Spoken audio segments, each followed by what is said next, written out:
Hello everybody and welcome to Eric's Blind Hemlock Vale run. My current second favorite campaign.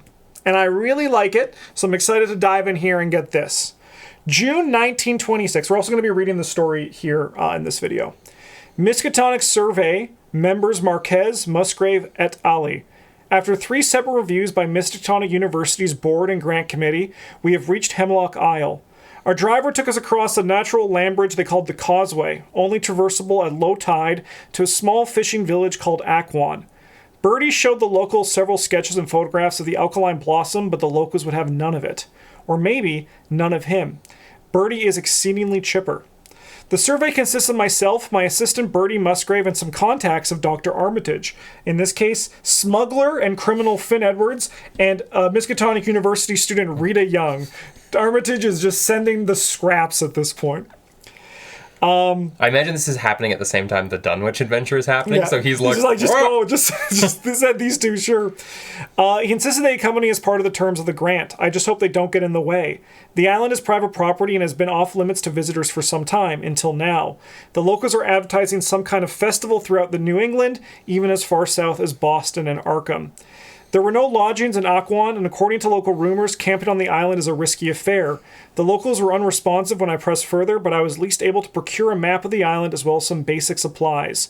We were all resigned to pitching a tent west of Aquan, but then we met a young man named Theo who offered us lodging in a village called Hemlock Vale. Let me show you the map of the island too, because I think they have it in here. All right, do they? What's the term for when a story is all written in newspaper clippings or letters and diaries? I know that... Epistolary. Cool. This is epistolary, isn't it? No, it's not. No. Oh, okay. So this is the map of the island. Oh, this Beautiful is a Hemlock Vale map. All right.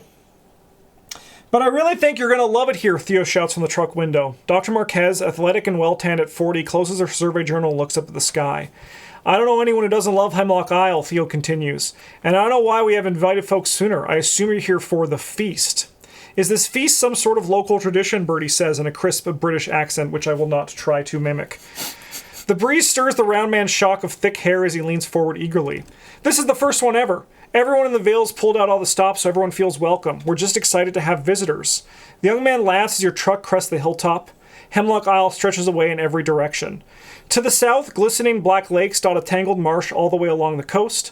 Up north, white-capped hills gather around just jutting obsidian rocks resembling an exposed spine.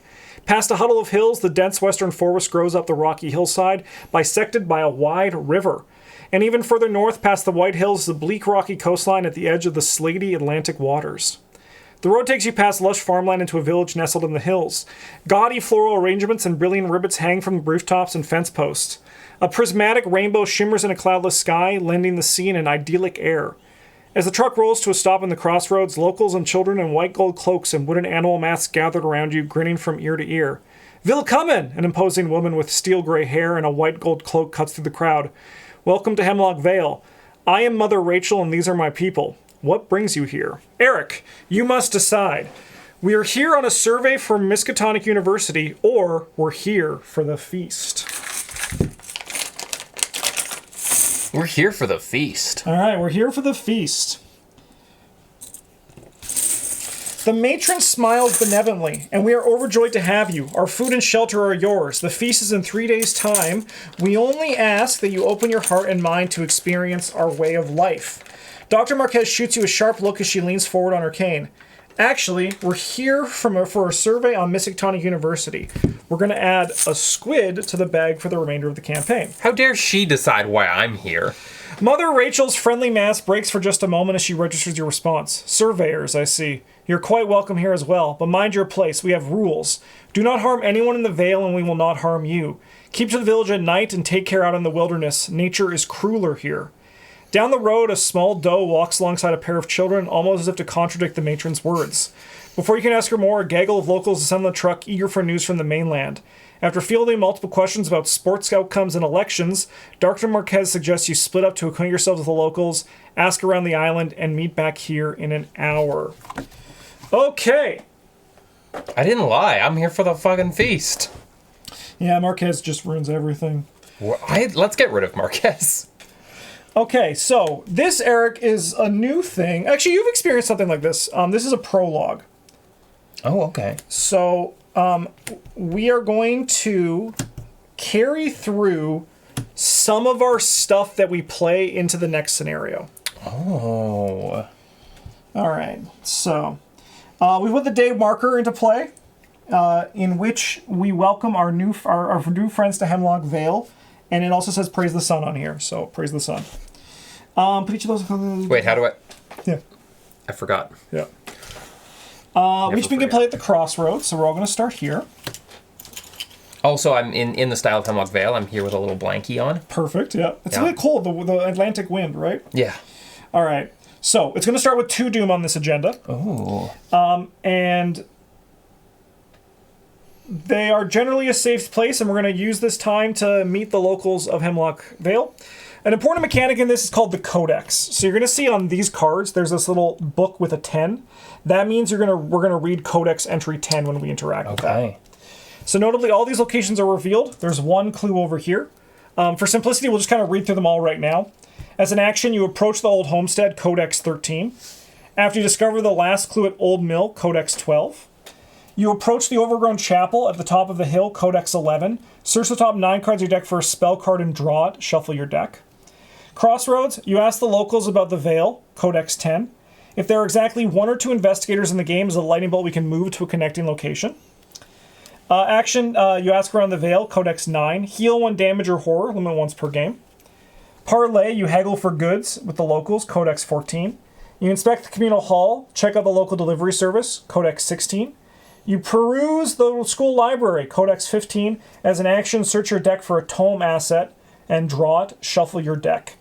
Notably, there are connections just that are going to matter for this one. So just if you want to move somewhere, just look at the connection icons below. Other than that, we can draw our opening mulligan. How many cards is that again? 5. One day I will know.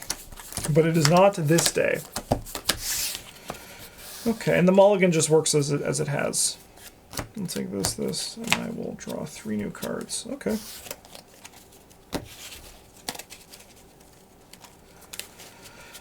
So we're kind of flexy, but you lean more to clues.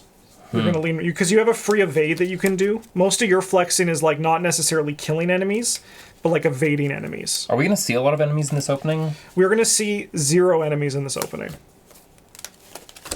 Thank you. This is a safe place. If you ignore everything, all the warning signs you're going to experience throughout this whole scenario, the whole campaign. So the description of Hemlock Vale is so beautiful. The island. I love it. You ready to explore it? I am. All right. I'll let you read these. Okay. Oh, I just feel like we should have music. This feels like the most D&D I've done in a while. Welcome to Hemlock Vale. The Miskatonic Survey is staying in Hemlock Vale and making preparations for today's expedition. The more the locals trust you, the better you will understand the nature of Hemlock Isle. First, when you would draw a weakness, cancel its revelation effect, and discard it. Nice. Dawn of the first day. The village brims with excitement. Children play along the roadside wearing animal masks, while others hang... Oh, we have animal masks! We do. While others hang gaudy flowers on eaves and along fences. Investigators cannot take damage, horror, or be defeated. Objective, befriend the locals and prepare for your first survey. Refer to the rules on page 6 for more information on preludes. All right, so I'm going to give you some intel. So it's not going to be... I'm going to just give Eric some prologue info because he would read this. We're going to go from this to the next scenario. Yeah. You're going to be able to keep 1 asset in play into the next scenario. You're going to be able to keep up to 5 cards in your hand and up to 5 of your resources. So if you have more than that, you'll have to discard down or lose resources. Okay. That's the important stuff. But I'm going to let you lead because I know a lot of things about this. You're going to start the stuff for this. You tell me where even you want me to go, what you want me to do. Yeah. But why don't you start us off? Okay, so there's an ask locals about the Vale. Mm-hmm. During your turn, move to a connecting location. Oh, we get a free move. We do get a free move. As a group, we get 1 move between the 2 of us. Oh, sick. Okay, well, we're going to abuse that like crazy. That's some great tech. Thank you, game designers. So I think what I'm going to do then is we want to pick up the clues, because there's obviously something special about that, and we obviously want to have that one clue right off the hop. So I think I'm probably going to move there and do that. Do you want to use the lightning bolt? I think what I want to do is, let's see, 1, and then I go there, go for the clue. So that's 1, 2, and then for a third action, I wouldn't be able to make it any further. Yeah, so I think what I'm going to do is I'm going to lightning bolt. So I'm going to use our 1. Nice. Go here. Yep. And we're going to do an investigate. All right. So you're going to go... Oh, wait. Yeah, let's see. What's my investigate? You're 4 to 2. Yeah, 4 to 2 is good. Cool. And a little makeup. There's actually no current auto fail in the bag right now. Oh, interesting. I was wondering that one was apart. Yeah. And the tests are pretty simple. -2. You're good. I'm good. You'll discover this clue. And I will read Codex Entry 12, assuming you want to trigger this reaction. Yes. All right. Dr. Marquez leans precariously on her cane as she takes samples of various wildflowers around the mill. Take a look at this. The professor holds out a sample that looks like a blend of brilliant violet trillium and lupine flowers spliced at the stem. It's similar to the strange blossom that prompted the survey. Monopodial with dozens of different expressions, but no evidence of grafting. It grew naturally. You ask how this is possible, and the professor grins. It isn't, which is exactly why this survey is going to make my career. As you leave Dr. Marquez to her sample collecting, you spot a sturdy, well-built woman in overalls working in the field. You are going to ask Justin where I put those cards. Justin, where did you put those cards? I did not take them out. I, for some reason, put them back in the deck. Didn't put them anywhere. Eric, you're going to draw a card or gain a resource. I'll draw a card. Nice. And then we're going to put the set-aside Leia Atwood into play here. Oh, interesting. So Leia, while you control her, you get +1 fist. Parlay, test fist 2, you succeed Codex 2. And after she is defeated, we set her aside out of play in your campaign log to increase her relationship level. All right, you have 2 actions remaining. Okay, that changes things. I was not expecting humans to pop out of nowhere. I had this whole thing already planned, Yeah. tech-wise. So now, I guess I'm going to try and... So I've still got 2 actions left. 2 actions left. I'm going to try and chat with her. Cool. So you'll have 3 to 2, assuming you don't commit anything, but you might commit something. Yeah, so I'm going to commit a quick thinking. Nice. So you're going to go 4 to 2. Yeah. Nice. Good luck. Ooh, the Elder Sign. Nice. So +1 for each exhausted enemy. And if you discover a clue. But you will succeed. I note also an important thing to note for Codex entries, you can only trigger them once unless they say otherwise. So we can't trigger them multiple times. And using the power on the card, I'm going to put a lockpick into play. Perfect. All right, let's read Codex Entry 2. The red-cheeked older woman introduces herself as Leia Atwood, Mother Rachel's sister. I'm in charge of everything folks around here put in their bellies, and yes, that means I'm in charge of the feast. My sister's been very particular about everything she wants prepared in advance. You ask her about any points of interest to survey in Hemlock Isle, and she wipes her brow with a gloved hand. You barely need to leave the Vale... Sorry, take that back a second temporarily. Because you're... You barely need to leave the Vale before you see something odd. She puts one hand on her hip. I'm planning to go up to Pearl Ridge today. Something up there turned the trees to glass. I'm not sure if that's what you're looking for, but it is definitely unique. You may play a tool card from your hand, ignoring its cost. And then we're going to increase her relationship level. All right, so Eric, you now have 2 actions still. Remember, you only get to keep 1 card in play. Yeah. Okay, then I won't use this ability. No, but you can use it to just move as well. It's just an action. Oh, right. Yeah, okay, perfect. So now you have 2 actions left. In which case, I'm going to go here, following my original plan. That's not connected. Oh, it's not You connected. can go up here, though. Okay. Do you want to interact with that? Yes, in which case, I'm going to have you go down here and swing this way. Sure. Do you want me to do this one as well? Yes. Okay. Sounds good. Because the plan is you do this one, then go down here and do this one. Sure. No problem. Okay, so then we're going to do number 13. I'm approaching the old homestead. The old Empire-style manor is handsome at a distance, but looks faded and worn as you approach. An old woman with smoky brown skin and an ashen complexion sits in a wheelchair at the entrance. Her hands shake as she lets out a weak cough. It's time, Sylvia. An elderly man emerges from the house and starts when he sees you. Oh, Visitors already. You can call me Brother David, but this is Sister Sylvia. I'm Mother Rachel's husband. We're so happy you're here. As he pushes Sylvia inside, you hear a rustling of branches around the side of the house. You may either draw a card or gain a resource. Draw a card. And then we have Simeon Atwood here. So while you control Simeon Atwood, you get +1 foot. Test foot 2 if you succeed. Codex 3. Same. They're all going to have the same. If they're defeated, set them aside. Decrease their relationship level. Okay. I'll do this 10 for you. Well, for us, rather. No, it's all for me, Justin. All right. Dozens of workers bustle around the base of a large tree in the center of the crossroads. The many faces of the tree leer down at you with myriad expressions, some laughing, others pinched in grief or terror. Each expression is grotesquely exaggerated. When you ask one of the nearby carpenters about the tree, they pause to consider their words. This tree is the effigy, a likeness of, well, maybe it's the best to think of it as a heavenly spirit, the same spirit that lives on in each of us. The foreman tells you they will have to work through the night in anticipation of the rain tomorrow. As you watch them work, one carpenter trips and falls. Theo runs over from his truck and picks her up as she clutches her eyes and laughs hysterically. I may either draw a card or gain a resource, so I'll draw a card. I have drawn my weakness, which I'll discard. And then we're going to put the set-aside Theo Peters into play here. So Theo has choose and discard X cards from your hand, where X is the current day to parlay. And then while you control him, you may take an additional action during your turn, which can only be used to move. I'll do that, considering I'm here. So I'll discard this Peter Sylvester, and I'll do 8. Hold on, Theo says to the worker, pressing a cold cloth to her forehead. After another pained laugh, she passes out. You ask Theo what happened. It's kind of like a heat stroke, except more like, you sort of work yourself into a good mood. And then it's, well, he sighs, I don't really know what it is. Sometimes people just get sick. Several locals carry the worker away to a nearby shed. After some banter, you ask Theo about any good areas to survey local wildlife on Hemlock Isle. He smiles broadly. My sisters and I saw the biggest horseshoe crab on the Aquin's shoreline. I don't know if it's still there, but I swear it was the size of a buggy. I have some family business in Aquan if you want to tag along today. I may immediately move to an adjacent location, so I'll follow the plan. No, that's so good. And then we increase his relationship level. So for my last action, then I'll do Codex 9. We are nailing this action economy given our time frame. Yeah, definitely.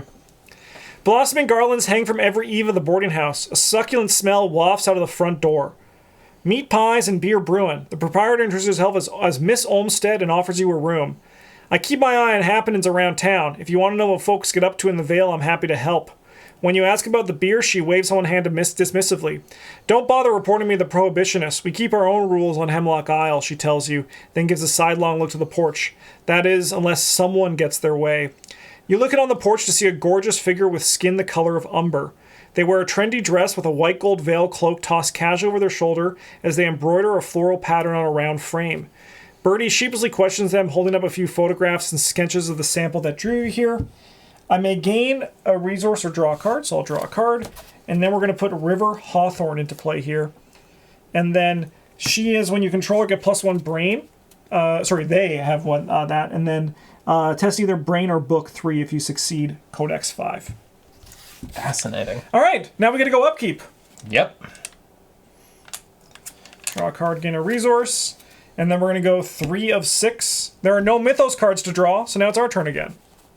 This is so weird, and I love it. Okay. I guess what I'm going to do then is I'm going to test foot 2. And you want to talk to Simeon? And there's no point in keeping cards in hand if we're just going to discard them anyway. We're going to discard down to... You're going to keep 5 cards. You're basically, if you think of it, you're mulliganing for your next scenario right now. Exactly. I want to keep that. I want to keep that. Actually, this one is probably least important given the situations we're in here. So I'm going to test foot 2, and I'm just going to make it 5 to 2. Nice. All right. Good I don't know what our minuses are here. We have the usual -3, -4 is our high end. Yeah, that's a -4. So I think. Oh no, I pass. You have 5. No, you failed by 1. I did fail by 1. Yeah. Okay. Well, that slows down the action economy. I think I'll try again. Sure. Just gonna go Fortitude this time. Yeah. Good luck. Elder Sign again. All right. Let's go to Codex 3. Fire in the hole, shouts a voice, followed by a shower of sparks and firecrackers. A white dog barrels through the smoke towards you, and you are assailed with friendly licks. A chubby, freckled young man with a shock of bright red hair follows. Ah, marbles. I thought you were Theo. Lay off, Digby. He tells the dog, then drops to one knee to gather the debris. Sorry about that. I'm Simeon. My ma's always busy cooking for Auntie Rachel. He scratches a red, raised scroll of hardened skin on his neck. Auntie Rachel say we get 5 lashes if we litter in the Vale. You ask about any points of interest on the island. You're not allowed to go to the mines up in Pearl Ridge. I claim them for my secret society, the young man says. Eric, you get to search top 9 cards of your deck for a tactic or a trick and add it to your hand. And then we're gonna increase Simeon's relationship level. Only for now, until I join his secret society. And then, yeah, we're gonna be super in that. I already have that. Tactic or trick, huh? Yeah. This one. Yeah. Nice. And then as my last move, I'll just go to the Hemlock Chapel. Nice. Do you want me to try to talk to... I'm not great at talking to her. I might have to leave her for you. I can do one test, though. You just gotta believe. I'll go 3-3 on Brain. Yeah, do it. Draw the Elder Sign. Believe it. I mean, you've done that twice. Yeah, it's your turn. All right, 3-3. -1. Don't worry. I'm lucky when it comes to talking to people. So we'll pass. All right, River. I'm bad at talking to people. I'm lucky when talking to people. I just say the right words. Yeah. All right, that's Codex 5. I'm friends with a great profile. You may know him as John Barrymore. We met at Piazza in Rome. Utter serendipity wherever bubbles as they chat with Bertie. Although my last name is Hawthorne, I'll have you know I'm a Hemlock through and through. The last heir to the Hemlock fortune. That is if sweet William actually listens, they say sourly. Bertie feels several more questions about current goings-on in New York's high society, of which he knows nothing, before asking River about points of interest. I hear North Point Mines has some fascinating crystals, they answer. I gain 3 resources? That's more than I know what to do with. And then we're going to increase River's relationship level. I'll move over here. I like that this woman was like, let me talk to you about New York society, also money. Yeah. Cash. All right, we'll do the Vale Schoolhouse. The bell atop the schoolhouse rings 3 times as you approach, summoning children in animal masks. A young red-haired girl in a rabbit mask trips and falls on her way in, and you help her up. The thin, severe teacher invites you inside and gestures the 2 bookshelves against the back wall. The Vale's meager community library. A stately middle-aged man with hickory-brown skin and a gray beard peruses the other shelf as you look at the library's offerings. A few battered issues of Tales from Nevermore, a survival handbook, and a handwritten stack of old recipes. But where's Edie? One of the children asks the teacher. She replies in a sing-song voice. Mother Rachel told me that Edie has found her place and that we shouldn't worry about her. Now what do we say? Mother Rachel knows best, the class says in unison. I'm either draw a card or gain a resource. I'll draw a card. And then we're going to put the set aside William Hemlock here, and he's a book test. He's a book. Okay. We can go upkeep. Yeah. Getting too much money here. I know. I'm going to have to spend it. I have to put my card out. We have time, though. All right, 4 of 6. You're up, Eric. I'm going to approach Codex. the Overgrown Chapel. All right, Codex 11. The small chapel atop the Vale's northern hill is a hushed, stately air. Small buds have been grafted in such a way to suggest the planks themselves are blooming. While you admire the strange phenomenon, 2 women in white gold cloaks approach. You ask them more about the chapel and their faith, and they usher you inside. A stylized quilt to the back portrays a warped, many-armed mythological being with numerous eyes and wings. We built this chapel some 20 years ago, but didn't see much use until our revival. Mother Rachel has always called us children of the stars. I suppose that is one such star. The 2 women go silent as Mother Rachel enters the chapel. Eric, you may either draw a card or gain a resource. 2, 3, 4, 6, 7. Last draw. And then we have Mother Rachel, who's not only going to be the hardest one. She's Brain. And we're both... I mean, I have a 3, so there's a chance. Okay. Okay. Did you want to deal with William and I can go up towards the general store?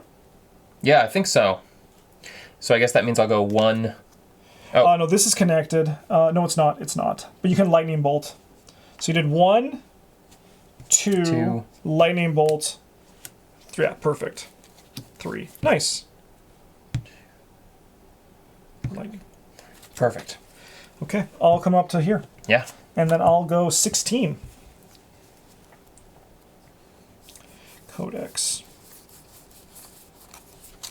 Welcome to the Vale. A young woman with a bob cut greets you as you enter through the double barn doors. It's been so long since we had visitors. One thing you gotta know about the Vale is that we do most everything in the Commons. This is the Commons? Yeah, good. I know Sister Leia's planning a community dance tomorrow evening. Hey, Gideon, no smoking inside. The woman barks at an old man in a long blue sailor's coat in the corner. He stands up and hobbles outside, grumbling.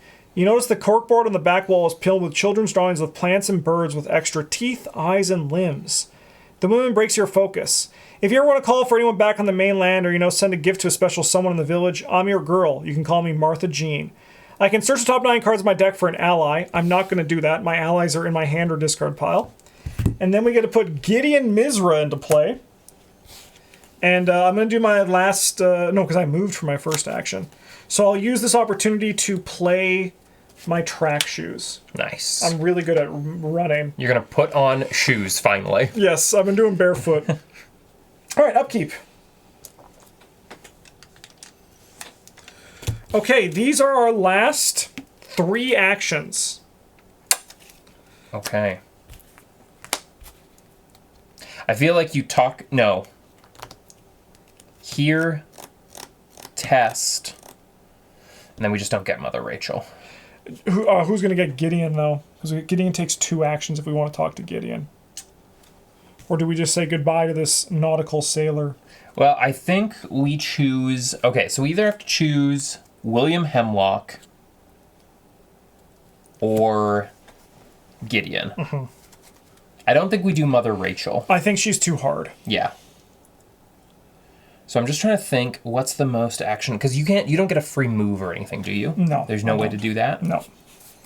I don't think I've got anything in my hand that lets me do that. Because my hand's not great. In a perfect world, I'd love to do Gideon and draw a card. I think you should do Gideon and draw a card then, and okay. I'm going to do William, and then probably figure out what I want to do with my hand. Mm-hmm. Okay. For 2 actions. Let's do 6. You're no good, Martha Jean, mumbles the old man. He regards you warily until you mention coming from Arkham. Might have been some 30 years back I'd sailed past a queer light beneath the Miskatonic River. The old sailor's story quickly meanders into 5 other, less interesting tales, but you listen till the end. When you ask about local points of interest, he replies, "Look out! You won't take 5 steps out of the Vale before something bites you." Oh, I had to draw 3 cards. That's really good to fix my hand issue. Oh yeah, that's so much better. Thank you, Gideon. I think I'm going to draw 1 more, though, to try to... I'm still just going to follow the plan. Mm-hmm. Okay. And we raise as a relationship level.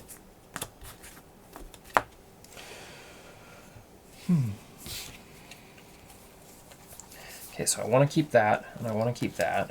Yeah, I'm going to decide what I'm keeping, too. I want to keep that. I actually don't want to keep that, oddly enough.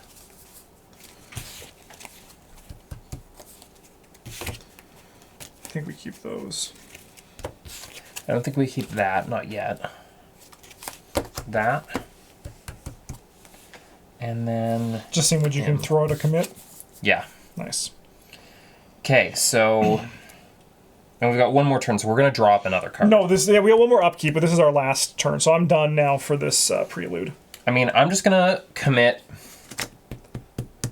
Nice. I mean, you can't fail this test, so... Yeah. All right. Let's draw a -4. You're good. So you get Codex 4. Outside the Vale Schoolhouse, you greet a man who introduces himself as William Hemlock. I'd heard we had visitors. I just didn't expect to meet them so soon. And yes, I am the last living heir to the Hemlock family, he blusters, although you didn't ask.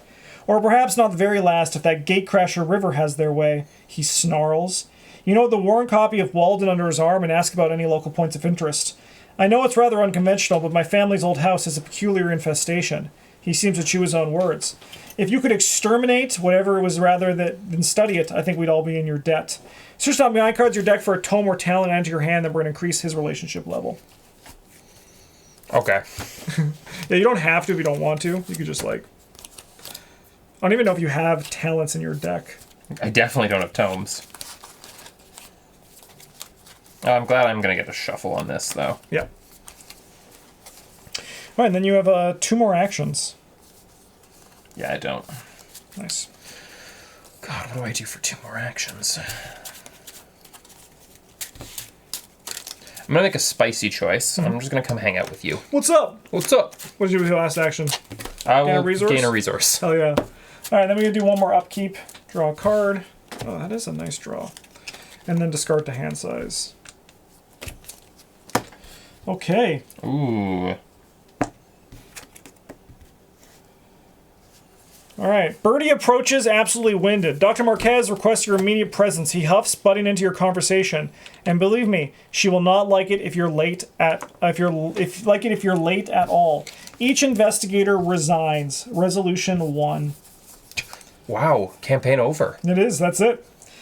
We win the campaign! You meet Dr. Marquez and Birdie back at the crossroads. After each shares some possible leads for the survey, the professor lays out the map of Hemlock Isle. I didn't expect the village to be so religious, says Dr. Marquez. Birdie lights up in response. They almost seem to be living in some transcendentalist ideal. I have no idea why they actually believe, mind you, but they seem friendly enough. Friendly's a word for it, Dr. Marquez smiles grimly. We have a good 3 days before the island is overrun with tourists. I hate tourists. That sounds rather ill-natured given the celebration, Birdie ventures. Dr. Marquez gives him a withering look. What I mean is that they'll disrupt the local habitats, so our time is limited. We can split up to cover more ground, or we can stick together. Theo has volunteered to drive us anywhere we need to go, and even said we could take his truck at night, though we aren't to tell Mother Rachel. Given the stories of deadly wildlife, I've hired Judith to accompany me to Eastwick Bog. Either of you are welcome to join. Just be back by sundown. I plan to take a walk to the western woods, Birdie says. Alone, if you don't mind. If Miss Olmsted's descriptions are to be believed, they shall be quite stunning. You consider your options. So we're going to make preparations for our first survey. We're going to choose one asset to keep into play. Yeah. Then we're going to discard down to our opening hand size. So discard down to 5 cards. Then discard down to your starting resources. I already did that. And then shuffle your discard into your deck. Oh, whoa. This scenario is going to kill us. They've got to be going hard. And then we're going to, so exploring the island is allegedly dangerous. We're going to add the auto fail to the bag for the remainder of the campaign. Yeah. It was nice when it lasted. Okay. So, Eric, you must decide. The investigators must choose where to survey today. You will have the opportunity to survey multiple areas over the course of the campaign. To the north, the abandoned North Point mine lies empty and overrun with strange wildlife. To the south, the old Hemlock House is said to be host to a strange infestation. The devastated Pearl Ridge up in the northwest is covered in a persistent layer of white ash. Northeast is Auquin, a dwindling settlement of the Abenaki and mariners on the desolate coastline, or Dr. Marquez believes Eastwick Bog to the southeast may be the origin of the sample that drew you here. So we should probably go with the doctor to the bog. That's probably the smart choice. But I'm not smart. So I kind of want to check out either the Ash or the Sailor Town. Okay, so that's either the Silent Heath or the Lost Sister. Silent Heath. All right. The Silent Heath it is. All right, I'm going to pause this video and set up the next scenario, so we'll see you all in just a few seconds. Sorry, while we're putting away, Eric read the back of this card, so why don't you read it out loud? Whoops! If you flip this act while or after playing Dawn of the First Day Prelude, read the following. The sweetness of the air and the vibrant colors are overwhelming. Your pulse is electric as goose flesh creeps up your arm and your skin prickles as if under an invisible caress. You are not alone. You are never alone. But the one who is with you is you, and you, and you, and you, and you, and. You catch yourself staring up at the glassy sky, bewildered and drunk with wonder. You, and only you, gain 1 bonus experience. Do not spend it unless instructed. There you go. Whoop. Whoops. All right, so I'm going to log 1 bonus XP. I'm sorry, is there a gameplay plan where I get to be a cultist? Because, I'm sorry, Justin, this game is over. Okay. What I'm going to do is we're just going to put this on you to just know you got 1 XP. Yeah. All right. Don't worry, I looked too. Okay. How could you not? I think we're still recording, by the way. Oh, yeah, sorry. I will pause this. Bye! Bye! Okay. We're here in the Silent Heath. Eric, why don't you read this and then flip it over and resolve the other side? Pearl Estate Ruins. Ruins. The wreck of a once great house stands precariously on the edge of a cliff. The decaying roofs look like an empty patchwork. We also haven't read these yet. No, well, yeah, we'll read those. Pearl Estate Ruins. 3 shroud. 1 clue. Resign. You leave the heath behind. Add all crystal remains you control to the victory display. Oh, interesting. The former orchard and farm had turned to powder from years of neglect. Nearly 2 decades have passed, yet nature has not reclaimed the opulent estate. Interesting. All right, and then you can read the acting agenda. Who is the crystal monster? I don't know. Unsettling silence.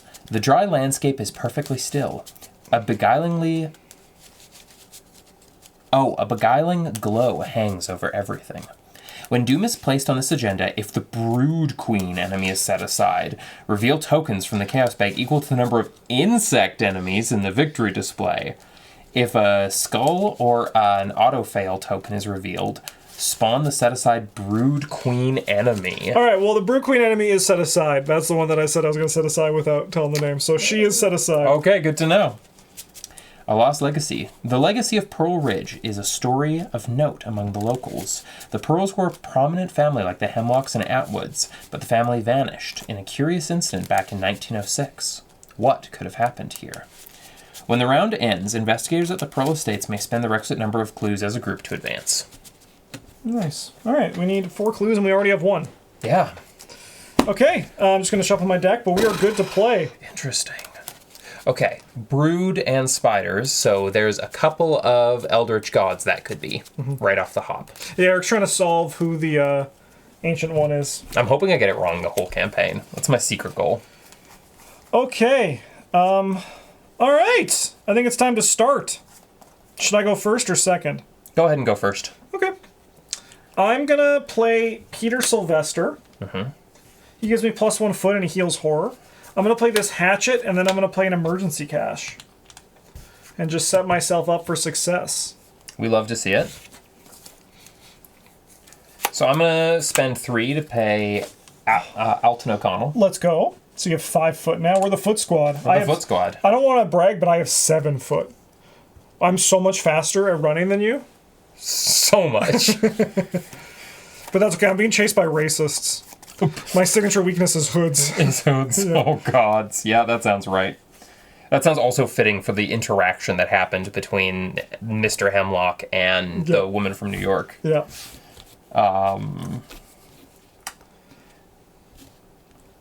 Ooh. How are you feeling in terms of fighting monsters already? I mean, I have my hatchet, I have my ability. So my ability is whenever I evade an enemy, I can deal it 1 damage. And how do I do a parlay action again? A parlay action is just a type of action. And they specifically do not provoke attacks of opportunities. Sick. You want to search for a thing? I want to search for a thing. All right, deck's yours. Go for it. For a non-elite enemy.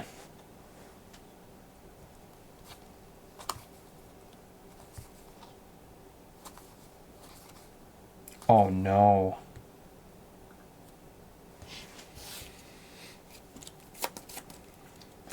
I'm looking for what you can kill the easiest. Miasmic Shadows. So notably, we can't hit the Miasmic Shadows. Yeah. But also look for what draws you the most cards, too. Because it's the combined damage and horror values. Right. So if there's something that draws you, too, I don't mind. I feel pretty okay. It'll probably be the... I just ask not the Miasmic Shadows, because we actually have no way of killing them. Probably be the Brood Spider. Sure, the middle, like the level up bug? Yeah, that guy? Yeah, seems good. All right, so this guy, he's aloof, patrol, cave location with clues. While he is ready, its location gets +2 shroud. So you're going to be able to draw 2 cards, and then this guy's going to be exhausted but engaged with you. So you get to draw 2. And then you have 1 action left. Oh, that's not bad.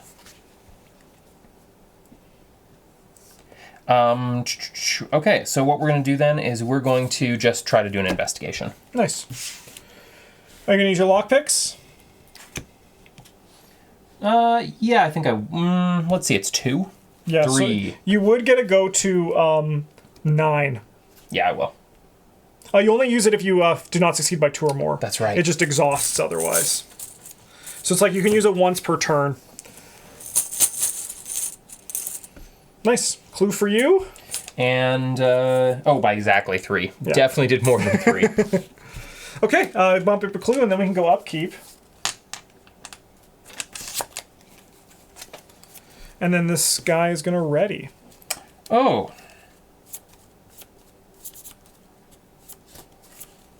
Ready each enemy at your location or connecting location. Each hunter enemy moves 1 closer to you. If no enemies are caught by this effect, I shuffle it back in my deck. Get ready to do that all the time.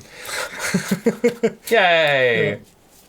Okay, and then we're going to place a Doom on this, but there are no insect enemies in the victory display. No. So you can draw your encounter card once you've done shuffled that in. Fungal Rot. Hazard, Blight. Attach Fungal Rot to an item asset you control without Fungal Rot attached. If you cannot, it gains Surge. Treat the asset's text box as if it were blank. Test Fight 3. If you succeed, disguise... Oh, shit. Yeah, it's a fist test. That's going to be kind of tough. Yeah. All right, I have drawn Commanding Resonance. I test Brain 3. For each point I fail by, I choose a different option from the following, if able. So let's see how much I fail by. We're going to go 3 all on this. Nice. 0. I did not fail. Nice. So we're okay on that. All right, do you want me to talk to that guy? Yeah. All right.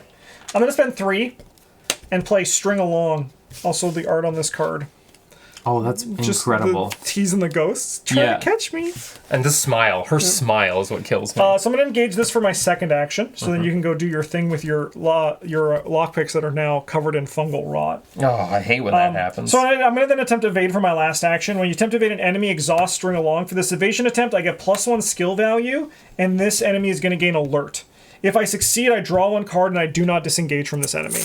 Okay. So I'm going to go 8 to 3. Not the auto fail. -X. X is half the number of insect enemies in play and in the victory display rounded up. So I'm going to exhaust this guy. I'm going to deal him a damage with my ability. And then I'll draw a card with my String Along. Nice. All right, you're up. Just turning him into low-key fuel. Well, I'm going to test the fist. I'm going to play Savant, so I'm going to get 2. So I'm 5 to 3. Okay, hell yeah.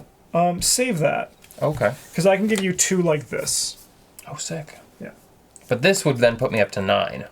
No. It would put you up to 7, I believe. Oh, yeah, 7 to 3. Sorry, that puts me up 4, though. Puts you up 4 if you want to. Yeah, if you really want your lockpicks. I really do. Sure.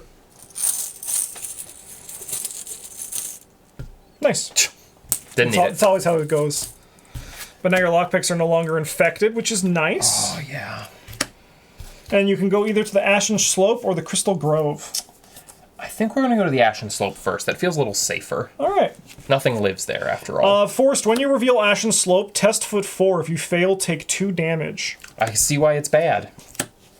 But luckily, you have 5 foot. I do. And I think I'm good for everything I've got here. Nah, you'll take 2. I'll take 2. I'll put 1 on Alton. Yeah. For not helping you up the hill. Yeah. Yeah. You guys both fell. He's just sprinting. And then you have 1 action left. I think I'm going to probably investigate. And what I'm going to do is throw in a deduction, as well as exhaust lockpicks. Nice. So notably for lockpicks, for people at home, and also for Eric, you can only commit book icons to it even though you add your foot.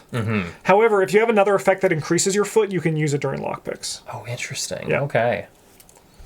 Nice. 2 clues for you. And we have enough for Pearl Ridge. Nice. And then we can go upkeep, because I believe that's everything. Do we want to do that now? You need to be here, because I have no clues to spend. And it's when the round ends.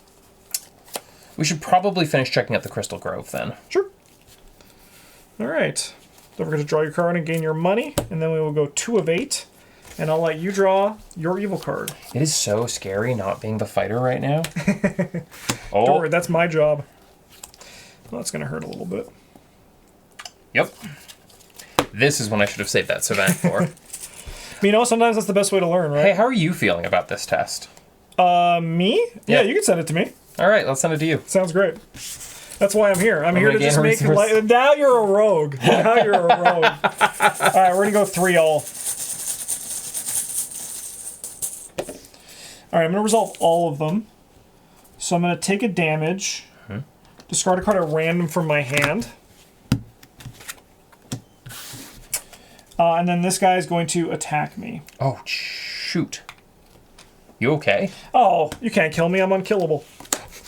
All right, and then we have a swarm of insects. Test foot 3. For each point you failed by, you must either lose 1 resource or take 1 damage. My guess is increasingly leaning towards Yogg-Sothoth. All right. We'll see. Yeah. We'll see. We're going to go 7 to 3. We're good. I'm happy with foot tests. I have no concern about them. It's that or the black goat of the woods. Okay, you think it's Chubby? Yeah, I think it's one of those two. I think you'll be able to figure it out pretty quick from the encounter cards when you actually, like... We'll see. We'll see. I'm now on the hot spot, so I'm like, I'm going to fail. I'm going to fail on camera. Why don't you start? I think I want to come back to you. Sure. Then I'm going to choose an enemy at my location. Ah, you're going to pick that bug's pockets. I am. So you're going to go 5 to 0. 5 to 0. A -2 will let you succeed by exactly 3. Let's get that -2. Oh.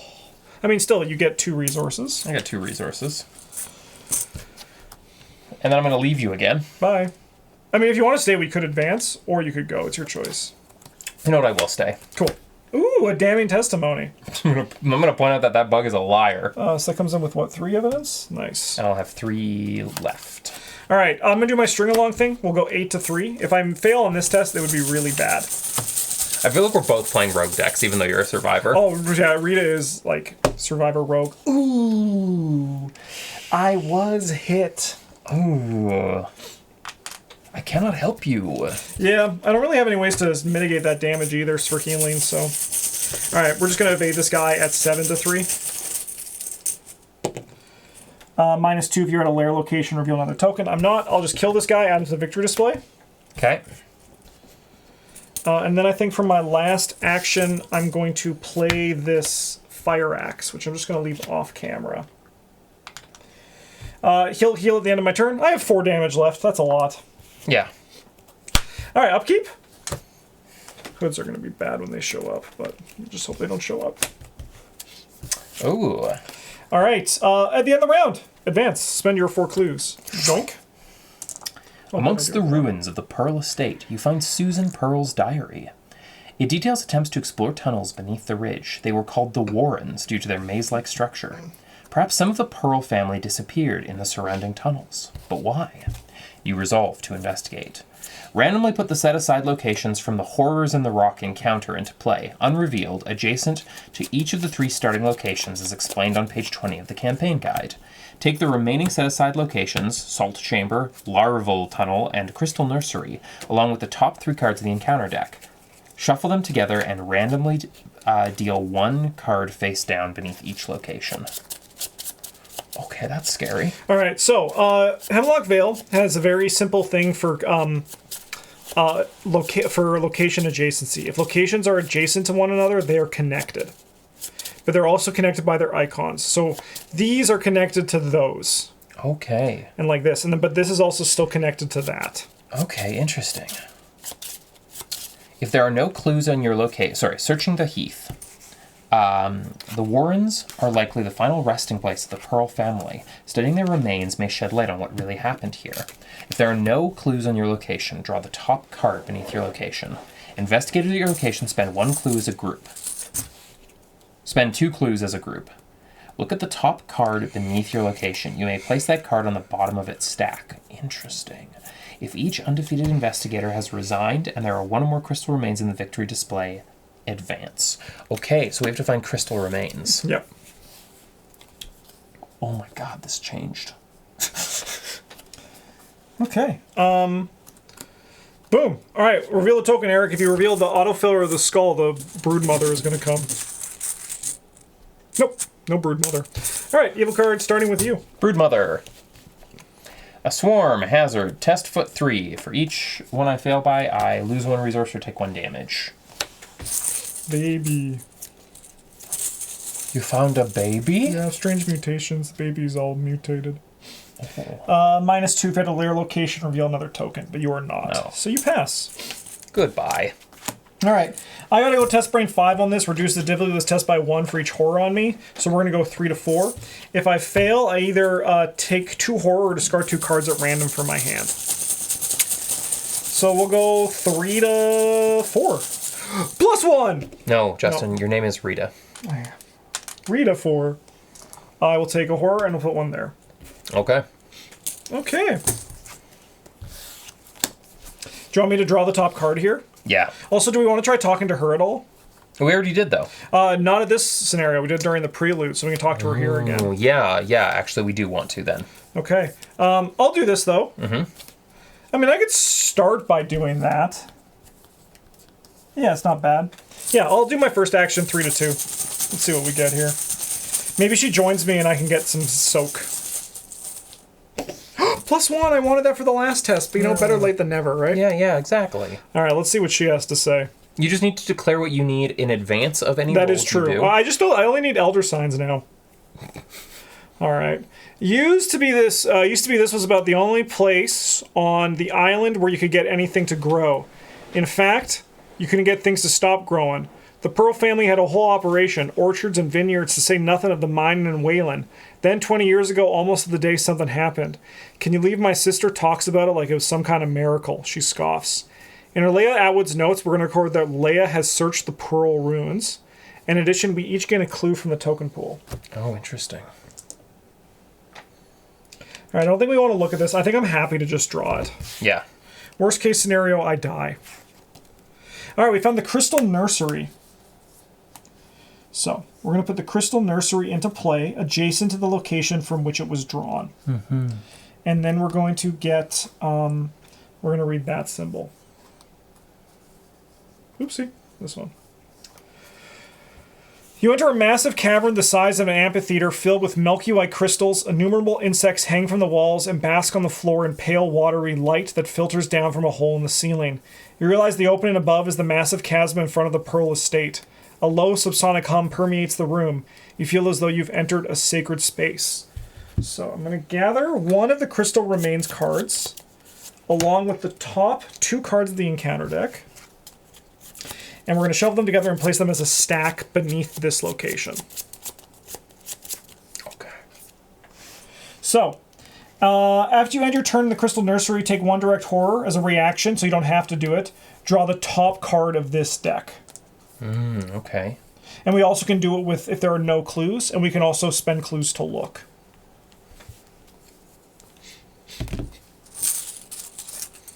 For my last action, I do not want to draw a card in case I draw the hoods. That would be so bad. I think I'm happy to... Oh, no, I guess I'll move in... Do we want to come in here? Do you want to get some clues? Okay, I'll come join you in there then. It'd be nice to establish right off the bat our exit strategy just by getting some crystal remains. Yep. So I feel like we should... Yeah, you want to know what a crystal remain is so you can, like, determine what the strategy is. Exactly. I totally get it, yeah. And, I mean, also, we hit one of the... It was a 50% chance to hit one of these off the bat, so it's nice we got that coin flip. Exactly. So I'm going to move in there. Did you want to spend... We could spend 2 clues if you wanted to look. We got them for free. I do You think see what so. the top card is? Yeah. Here you go. It's a brood spider. Okay, so you may place that card on the bottom of its stack. I think I will. Nice. For my second action, I'm going to play a Faustian Bargain. All right. And I'm going to say you gain 3, I gain 2. Sounds great. I'll go to 5. How dice work. How Bobby do. I'm gonna then. Do I draw the card or do I just? You can't. You can't draw from this because there has to be no clues there. Right. But you can take a horror at the end of your turn if you wanted to draw one to speed it up a bit. Yeah, I'm going to investigate for a clue. Nice. That's a -1 right now. Okay, and I'm way above what I need to be. Yes, but you do get a clue. Yeah, so Alton doesn't help me. No, but he does give you +1 foot, which does make your lockpicks better. Yeah. Did you want to take a direct horror to risk it? I will. All right. Crystal Remains. The Child. Oh, Arkham, I love you so much. You're so unabashedly afraid of doing horror. Unabashedly unafraid. Put Crystal Remains into play in your play area. If Crystal Remains is defeated, shuffle it with the top 2 cards of the encounter deck and place them face down in the nearest layer. When your turn begins, take 1 damage or horror. Whew, okay. Okay. So we're on a timer.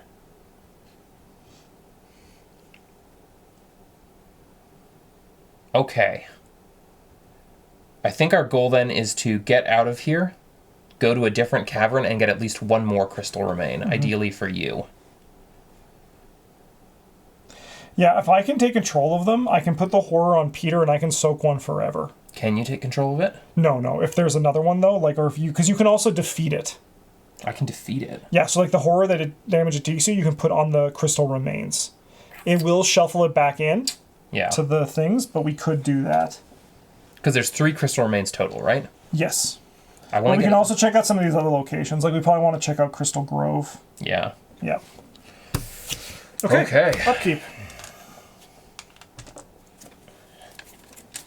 Eric, why don't you pull out a token from the bag and see if the Broodmother is here? Broodmother. Nah. So then we can like leave this place. We can chill. Alien Whispers. Test Brain 3. For each point you fail by, you must choose 1. Take 1 damage, which can only be assigned to an asset you control. Uh-oh, well, that's gonna potentially end it. Oh, you only have to fail 1. You only have to do 1 of them. Oh, no, so you have to do all 3 because you're not my brain. So you have to do all of them. Well, I think we're gonna throw the crystal remains away. And I have to discard 1 at random from my hand. Thieves Kit. Take 1 damage, which will be assigned to an asset you control. Yeah, because I think they do them individually. So I think, because I'm just trying to think if like how these effects work. If like you assign everything, or if you do it 1 by 1. So like if you can assign both on Alton O'Connell. That's what I was hoping for. And I don't know how it works. So why don't we go to ArkhamDB and look up some rules quickly. Yeah.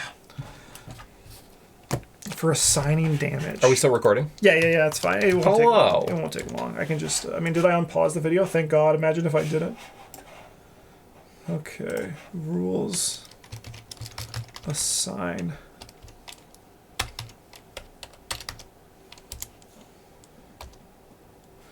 Determine the amount of damage. Replace damage or horror equal the amount of damage dealt to cards that will be taking damage or horror. Apply. You get to assign, and then it all gets applied. So you can kill Alton. I will kill Alton. Yeah. Okay. The things I do for this crystal baby. Mine's going to be bad. It can kill Peter Sylvester, and he was kind of like my get out of jail card. So let's see what happens. Yeah. I would love to fail by just like 1. I could fail by 2. So we're going to go 3 to 3. No, the Faustian bargain. Yes! The Faustian bargain! I actually passed. It's +2. Until the end of the round, I ignore my reaction on the limit on my reaction ability. Huge. I'll take 1. Okay. Let me go first. Yeah. Because I'll go check out these locations. I'm going to move in here. And then I'm going to use the reaction on my track shoes. Yeah. So after I move, before enemies at my new location engage me, I can test foot 3. If I succeed, move to a connecting location. You're so much faster than I am. So much faster than you. Don't get it twisted. Don't ever forget. So yeah, we're good. So I'm going to hop down here. We have the Mineral Tunnel. While investigating Mineral Tunnel, it gets +1 Shroud for each card in your hand. Oh. To a max of +6 on Easy Standard. Then for my second action, we'll move into the Crystal Grove. As an action, investigators at Crystal Grove spend player clues as a group. Add a crystal remains you control to the victory display. Oh. Okay. Okay. Well, I guess for my last action, I'm going to investigate this location at 2-2. -4. I don't care. I'm a survivor. Look what I found. I failed by 2 or less after it reset back to 0 because I can't go below 0 when checking the results of the test, and I'll grab 2 clues. That's sick. All right, so unfortunately you can't get to me this turn, but that does mean you have 1 less thing to worry about with that. 1 less damage to take. Yeah.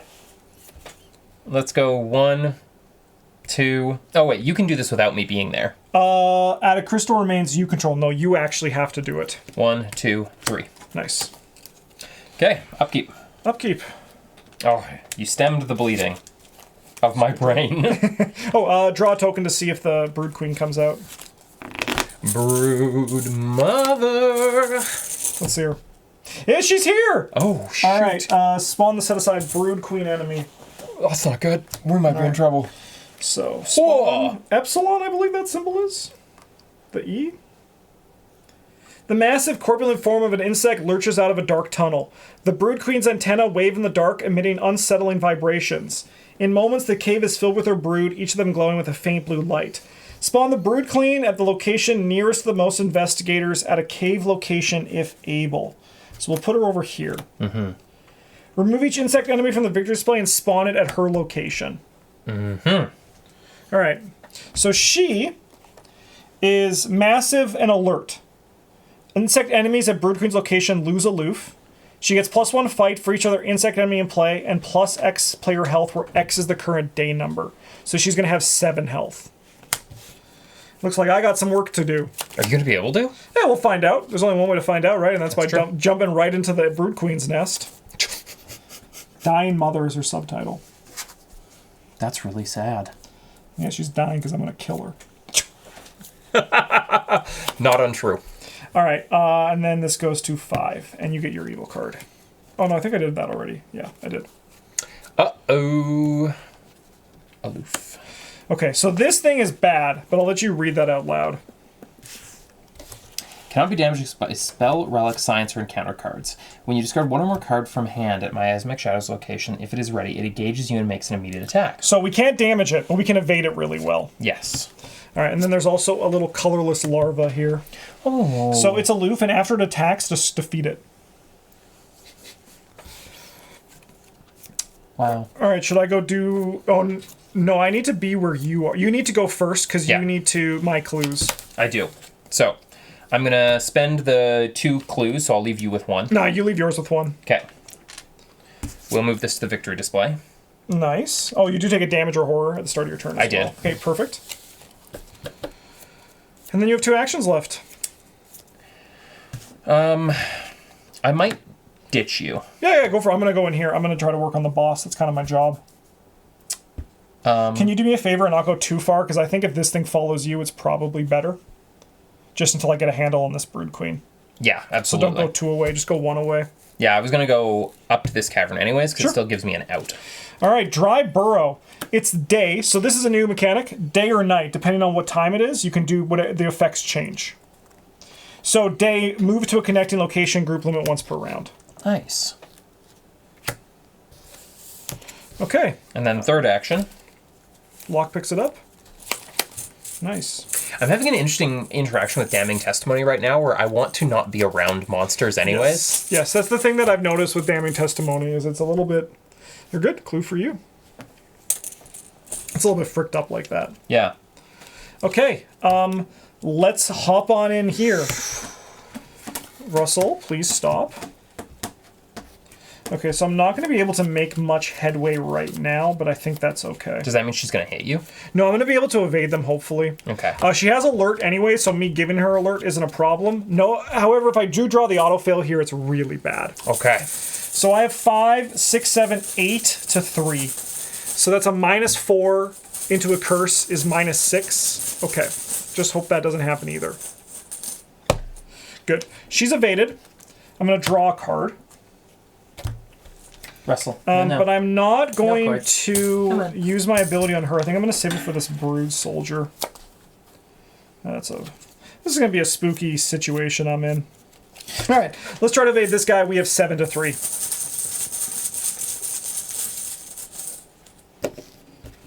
Nice. He'll take 1 damage. Okay, I'm going to make progress. We're making progress, which is what's important. Yeah.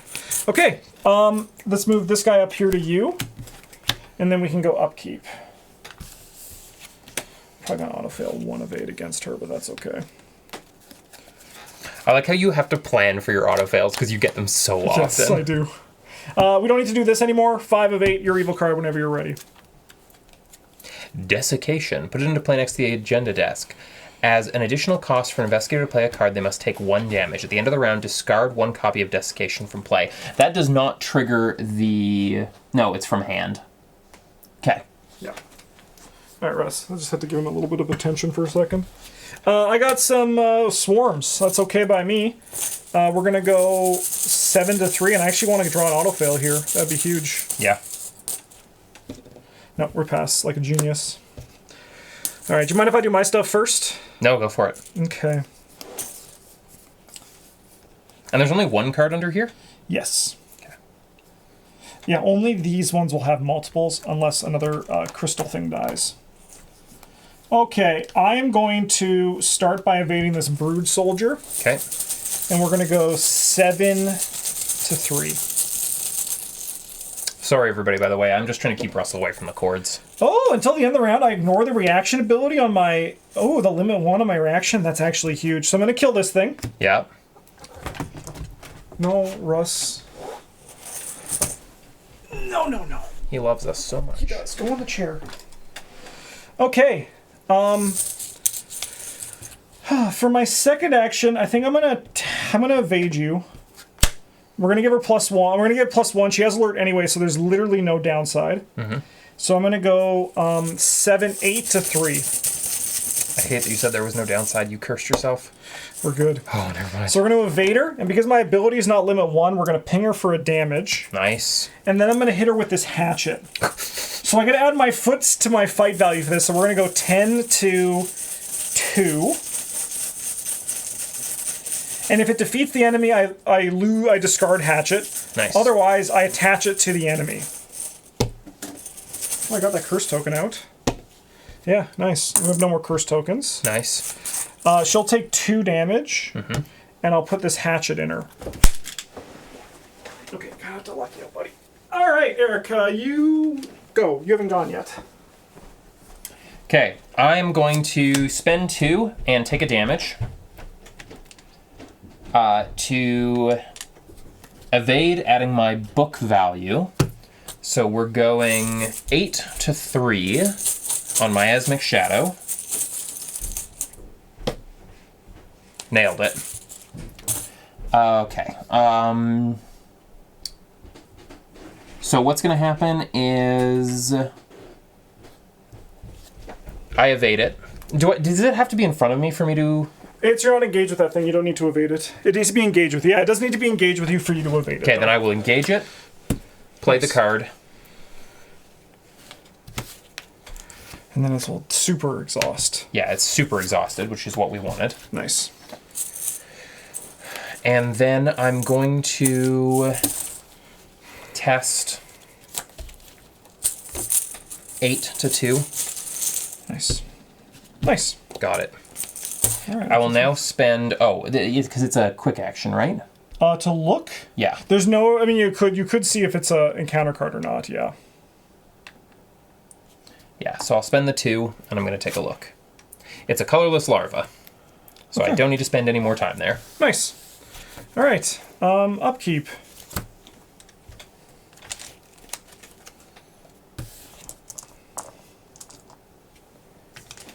All right. And this thing half refreshes. Yes. It will still engage you. Oh, if it is ready. Nice. Okay, here you go. For you? Test book 2. Increase the difficulty by the test for each layer location in play. If you fail, place 1 doom on the nearest insect enemy. Uh-oh. Yeah, we lose a turn. It's not terrible. So it's 3. You will fail. No? Well, it's increased by 1 for each layer, Right. and there's 1 layer in play. Okay, so place 1 horror on the... 1 doom on this guy. Okay. You don't want that. Oh, that's not great. Ooh.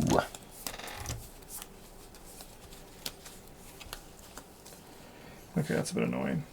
Do you want me to come down there and help?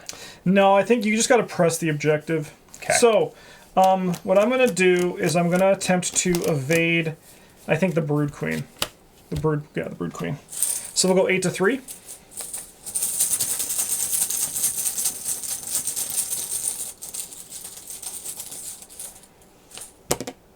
Ooh, I'm so lucky. We'll ping her. That's interesting. Okay, so how much health does she have left? She has 3 health remaining. Yeah. Welcome to the Rita Young experience where I'm ping damage. Like I don't do big damage. This is like what Rita does. I love it. I love it so ping far. things down. Okay, well there's really no reason for me to do this that way, but I feel like it feels nicer. So I'm going to use my ability and evade this guy 7 to 3. Yeah.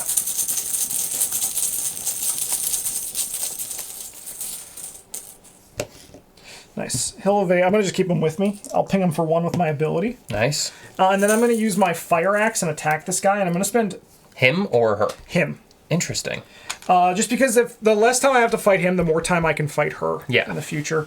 So I'm going to get +4 for this attack, so we're going to go 7 to 3 with my fire axe. It only deals 1 damage, though. Oh, and that's why it's especially good for killing him. Yeah. Bam! Auto fail. That's okay. Had to. Lied. It's the one you. It's the one you accounted for. It's true. Yes, that is true. I'd rather get it there than anywhere else. All right, you're up. I've already done the action slopes. I think I go 1, 2. Nice. I mean, you could also draw this card too, because we haven't seen that card. Yeah, you're right. Because we know this one's a no. All right. Yeah. You have found the Salt Chamber. Ooh. So we're going to put the Salt Chamber into play, adjacent to the location it was drawn from, so it's going to be down here.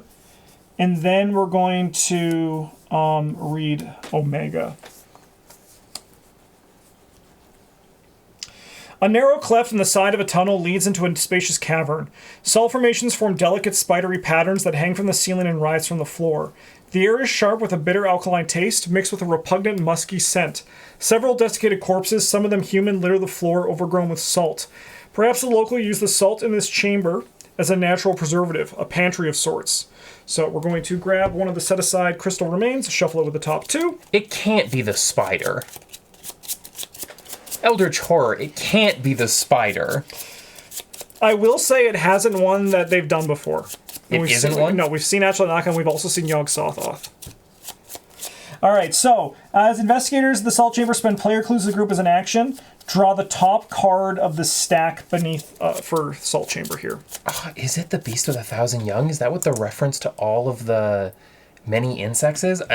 But the color from Out of Space. I don't know. All right, let's put this here. It's going to be like Hypnos. And I'm like, that's not even an Ancient Elder one. I'm going to go there. Is that your last action then? Yes. Okay, cool. All right, everything readies? I should probably have killed that bug. We can lose a turn. I think it's okay. Okay. Then we got to go upkeep. I almost ticked up my clues. Can I get a clue instead of a money? That would be pretty sick, huh? Yeah. All right, here we go. I'll let you read this other side.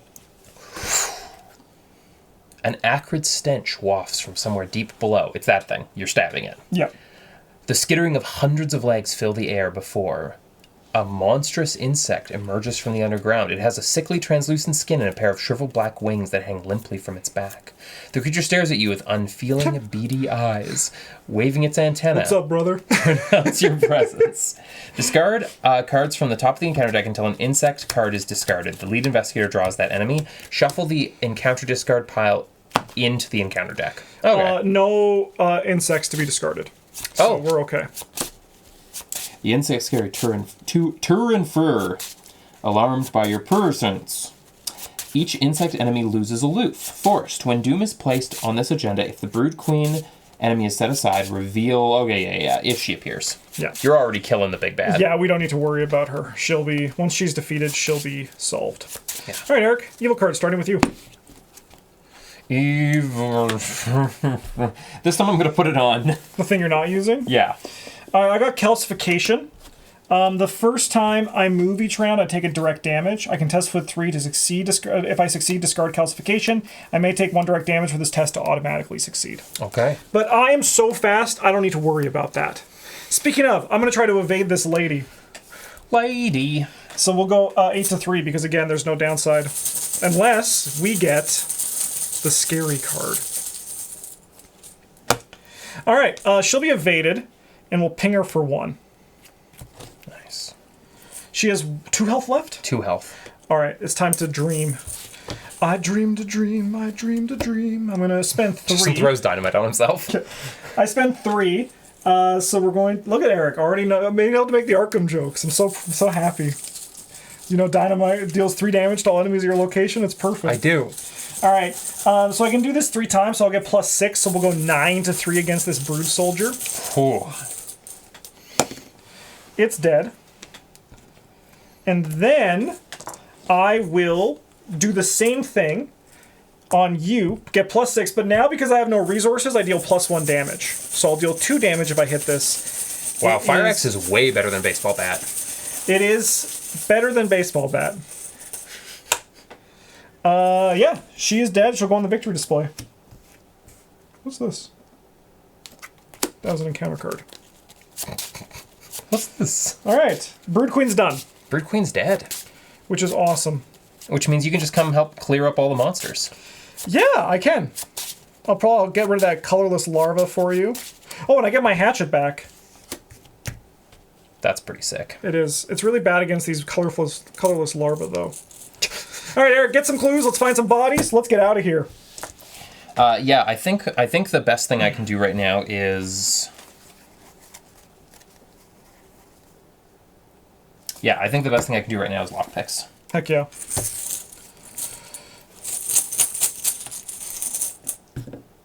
I get it. Nice. And I'll then spend the 2 to just draw from the top. Oh, sure. Bad. After you draw 1 or more cards, place one romance, one resource on Chroma Blight as Brilliance. If there are 6 or more, put a set-aside Crystal Parasite into play. Okay. Something for me to do in a bit. Yeah. So that was my first action. Yep. Second action. Because that was yeah. So I guess my third action will be to... Oh, I'm not so good at this. I think what I'll do is I'll just go 4 to 4. Yeah. Oh, there's a downside. No. Yeah, if you're at a location, reveal another token. Yeah. I fail. Yeah, no problem. I'm going to send this thing over here, Yeah, makes sense. and then we can go upkeep.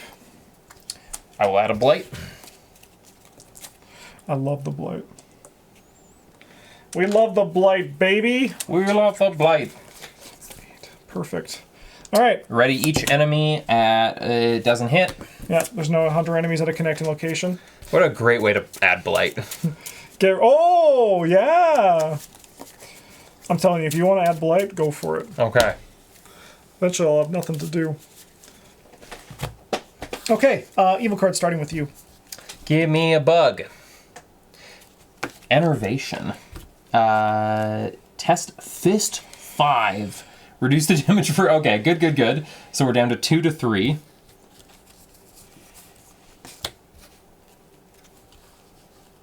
Okay, yeah, I'm okay to lose this. Let's just add Blight. Oh, Phil, what happens if you lose? Take 2 damage or... Discard. Oh, no, that won't get rid of that. It's only when you draw right. cards. Nice. Cool. All right, I've drawn Defend the Nest. I'm going to test 2 to 4. If I fail, place 1 Doom on the nearest insect enemy. Doesn't this thing still have a Doom on it? No. No, because when the agenda advances, all Doom leaves play. Oh no, the little bug found some Doom. A little bug. Time for me to kill him. So I feel like what we should do now is we should be aware that we also are going to need 2 clues to put remains. Yeah. And then the last one we can do through here. Yeah. We can just resign. I think we also probably want to check out this location. Because we probably want to see, because the ones we checked this one, and we have a 33% chance of hitting the last one. Yeah. Because we've got the other one here. Yes, yeah. Okay, I'll go. I'm going to test this calcification, so we'll go 7 to 3. Okay. I'd like to move without taking damage. Yeah, that'd be nice. Hiya! Yes. That is minus X, where X is half the number of enemies in play in the victory display, so it's a -2 currently. I'll then move in here.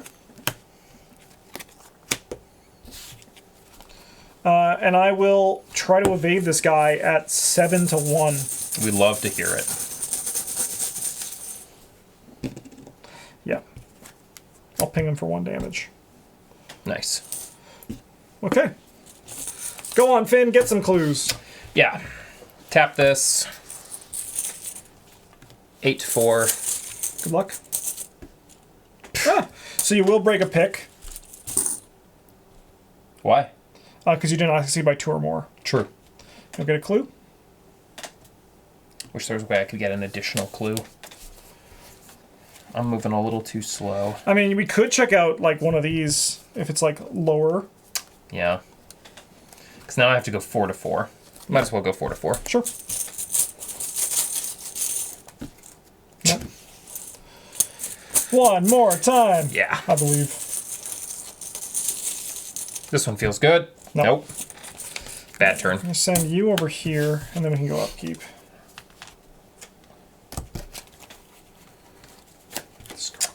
Draw a card. 2 of 7. Nice. Reveal card whenever you're ready. Desiccation. Whenever we play a card, we take a damage. Yeah. Yeah. Commanding Resonance. Test Brain 3 for each point you fail by, do a thing. Sure. I really don't want to take a damage. We'll go 3 to 3.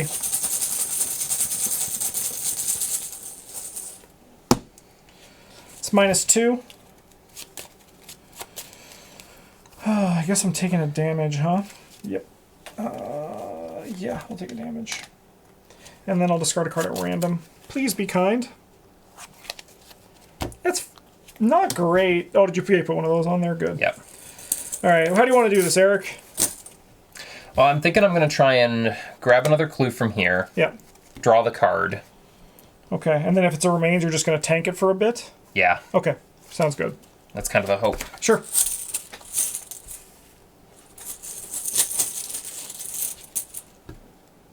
Nice. Got a clue? Yep. Draw the card. Damn it. Oh, it's a bug. You can evade it for free with your ability. I will.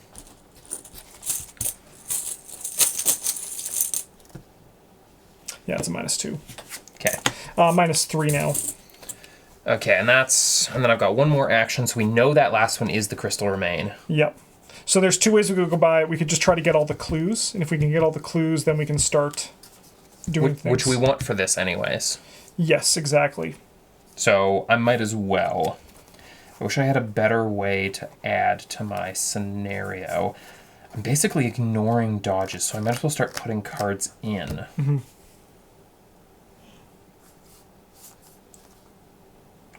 Yeah, I'm going to throw these 2 in. We're only going to go 6 to... Does this count as playing a card? Nope. Nice. Yeah. That's exactly what I needed. Clue for you. Okay. I'll move in here. Mm-hmm. Come hang out. Where did this bug go? I killed it. Oh, right. I think I'm going to...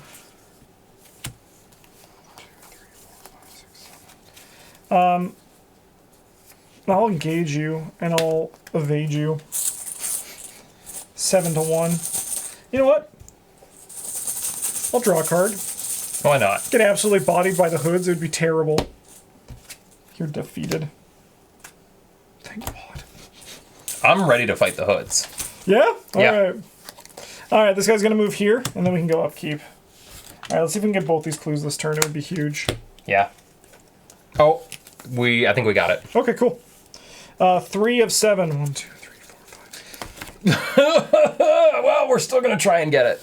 Okay, I can help you with the test on that, though. Okay. Depending on when I get here. This desiccation's gone. Not again! Alright, we're going to go 3-all. Okay. Man, it'll be so nice when I get upgraded Peter and I have just +1 brain. Yeah. Alright, 3-all. -1.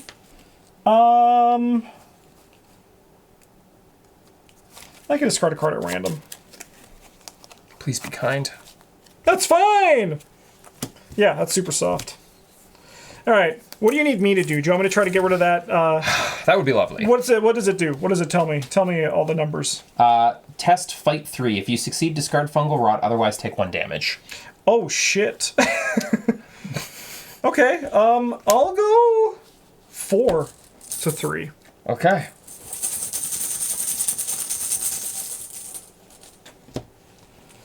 Reveal another token, that's bad. Yeah, I fail. I'll take a damage. I'll go again. 4 to 3. I'll commit this. We'll go 4 to 3. -2, I'll be lucky and pass. So you can get rid of it. Thank you. Now the downside is I can't play the Peter I was holding in my hand, but that's alright. Wish I could give you some money. I think what I want to do is just gain a resource for my last action. Okay. Alright, get those clues. Yeah, so we're gonna... Lockpicks deduction. So you go lockpicks. 9 to 4. Reveal another token. 7 to 4. Fail. That's bad. That's bad.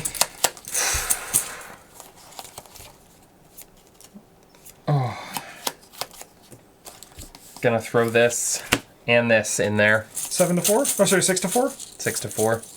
Good luck. Nope. You're attached to those -4s. Last action. Yep. Nope. Okay, this guy's gonna come in here. I'm gonna go upkeep. So you're at 4 at this one now, I think? Yeah. Cool. I'm ready for that thing. Alright, 4 sound. I think we might only get 1 more body, just due to the unlucky token pulls, but that's okay. Yeah. 2 crystal remains is alright. Bees! Nah, that's no problem. You have 1,000,000 resources. Yeah. Nice. I got my own bees! 6 to 3. Oh. Nice. It's a -3 now. 2, 4, 5. Yeah, it's a -3. Okay.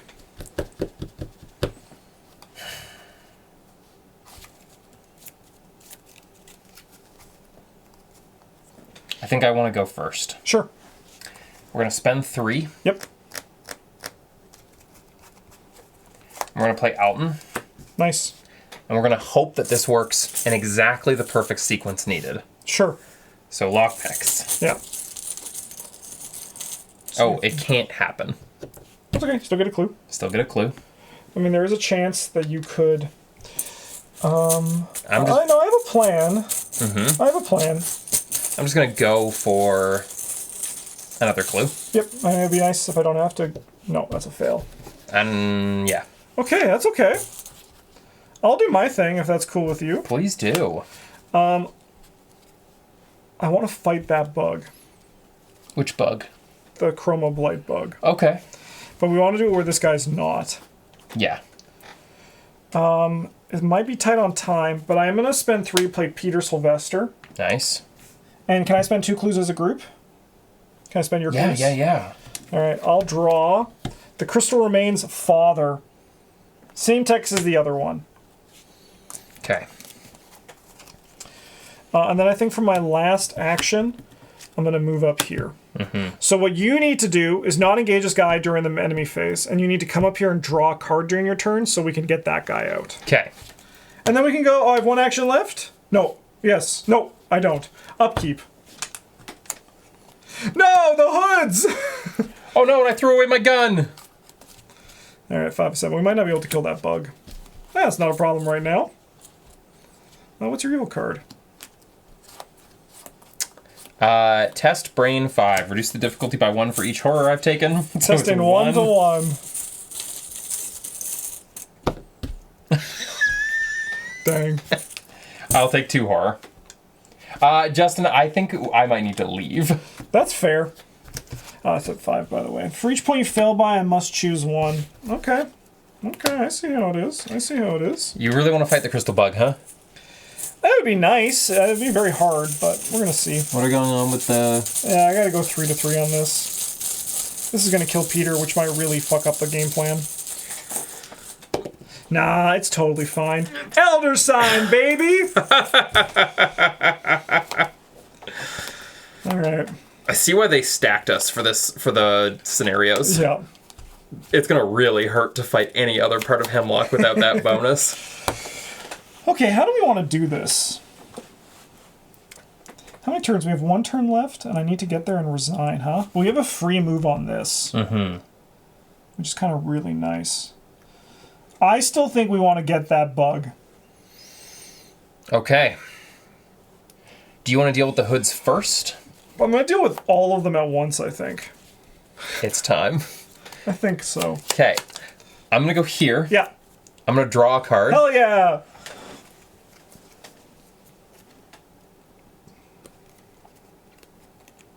Oh.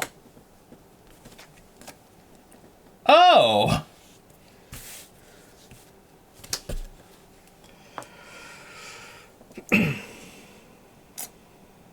Okay. It's cute. It's just a guy like us. Is he growing out of my body? Yeah, yeah, yeah.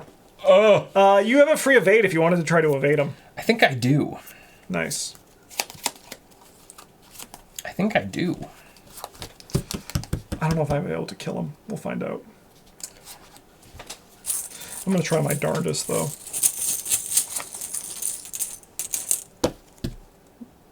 You pass, because you have Alton. I do. And you have 1 action left. I'm going to have to discard all my cards anyway, so I'm just going to gain $1. Nice. All right. I'm going to start with Hatchet against the hoods. Good. So we'll go 10 to 3.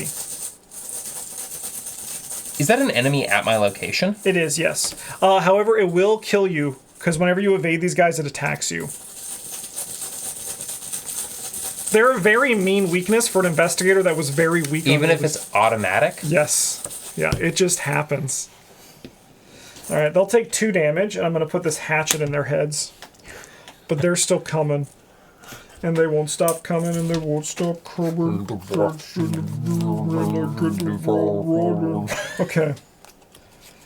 I don't think that... We're going to be old people in seniors' homes still jokingly slowing down songs. 100%, and then the nurses are going to be concerned, but it's just actually just us. It's just us. I took the horror from this on Peter. Yeah.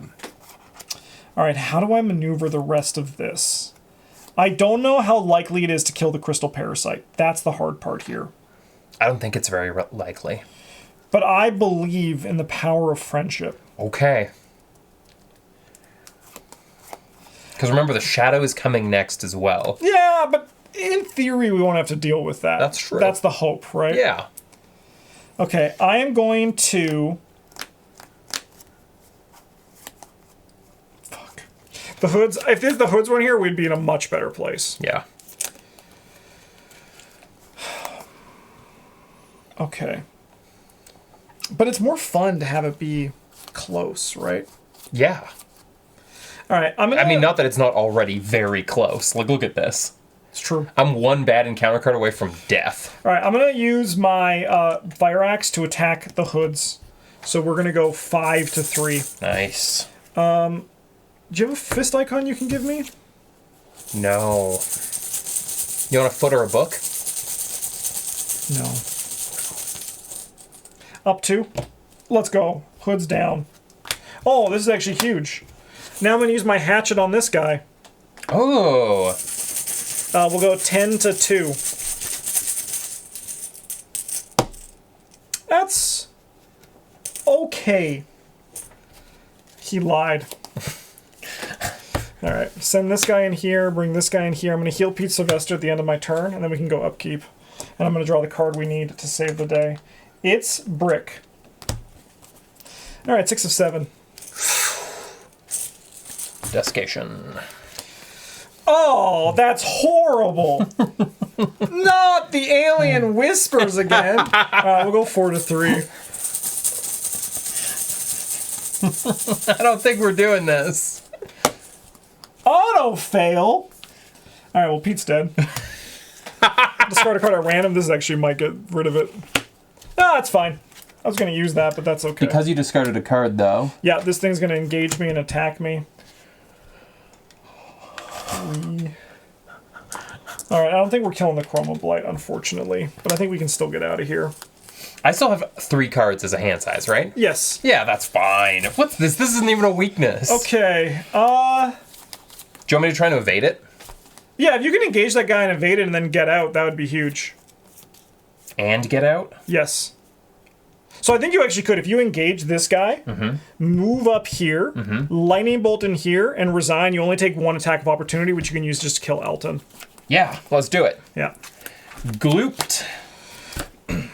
And then I'll go here, take 1 attack of opportunity, rip Elton, free move Yep. to go here, which doesn't trigger this thing, and then resign will trigger it. Nope, resigns don't provoke attack of opportunity. Then I'll resign. Nice. Okay.